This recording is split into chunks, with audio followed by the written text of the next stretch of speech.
India, Hindu mythology, Buddhist philosophy, Astika, Nastika, Vedas, Brahman and Atman, afterlife and devas, six major schools, Nyaya, Naishishika, Samkhya, Yoga, Mimamsa, Vendetta, Jain, Buddhist, Ajivika, Ajnana, Charvaka, Jainism, Buddhism, Yoga, Seva, and Vendetta survived.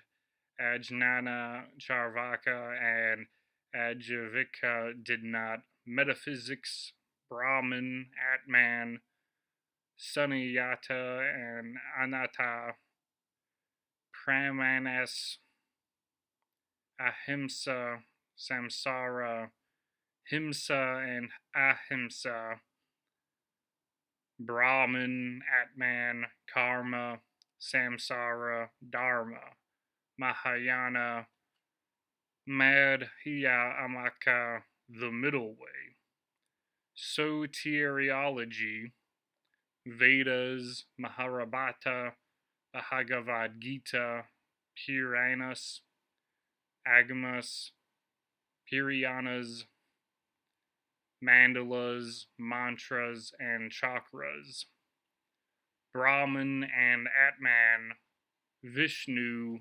Shiva, Brahma, Ganesha, Indra, and Kali, Chakras, Sahasrara, Ajna, Vishuddha, Anahata, Manipura, Siddhistathana, Muladhara, Siddhartha Gautama, the first Buddha, Yoga, Mountain, Dance King, Warrior.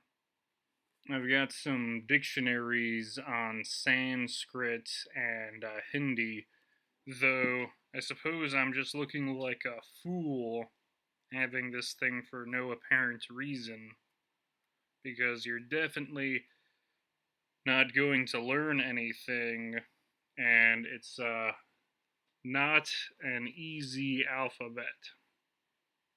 If you look it up, you can tell that the vowels and the consonants aren't that easy to remember. And then, these words, well, they do look magical. It's a very magical looking language. And same with Sanskrit. And I don't really know what the difference is. I think Sanskrit is older. And then there's Indian Sign Language, but you're actually talking about a different people. And then there's Gandhi's autobiography, The Story of My Experiments with Truth. And, it's about nonviolence and protesting. And, it's just about nonviolence and being nonviolent. And, really spiritual, cool guy, public figure, from the 40s or something.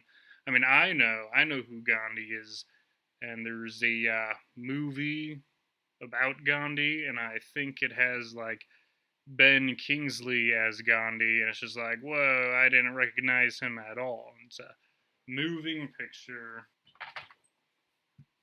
And then you got some books on yoga, and yoga is pretty popular, though it's still something that gets made fun of, and it's also semi-religious.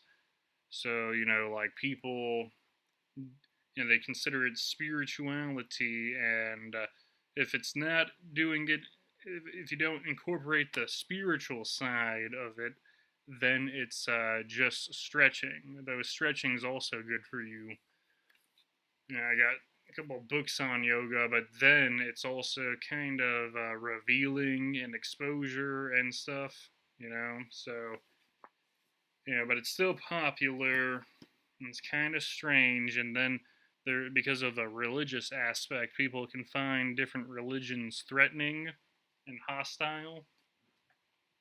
Then I've got a Penguin Classics Hindu myths thing, and I've never actually read it, so I won't talk a lot about it. But it exists. Then here's the Bhagavad Gita as it is, and I don't think it's the real Bhagavad Gita. In fact, you can't really tell if any of the stuff you get is the real stuff. And it's from this guy who just passed away a few years ago. But, you know, it's still got good stuff if you still are a person that thinks about some of these concepts. Karma yoga, transcendental knowledge, knowledge of the absolute, attaining the supreme, confidential knowledge, universal form, devotional service, nature, enjoyment, and consciousness, supreme person, divine and demonic natures, the divisions of faith, and perfection and renunciation. Yeah. I mean, that's not. And, this Bhagavad Gita always has, whenever you see one, it always does this thing where it's always going to be something like this, it seems like in all the versions I have seen, where it's like saying one thing in one font or language, saying it again, and then like translating it, and then maybe having a paragraph opinion, and then it goes on, and that makes it so that you can read it really fast. And that's always talking about God and spirituality and stuff. God and spirituality and metaphysics and all the ideas of things that fall under those categories or umbrella terms. And yeah, Hinduism and Buddhism. And I haven't read these books either, but I have them.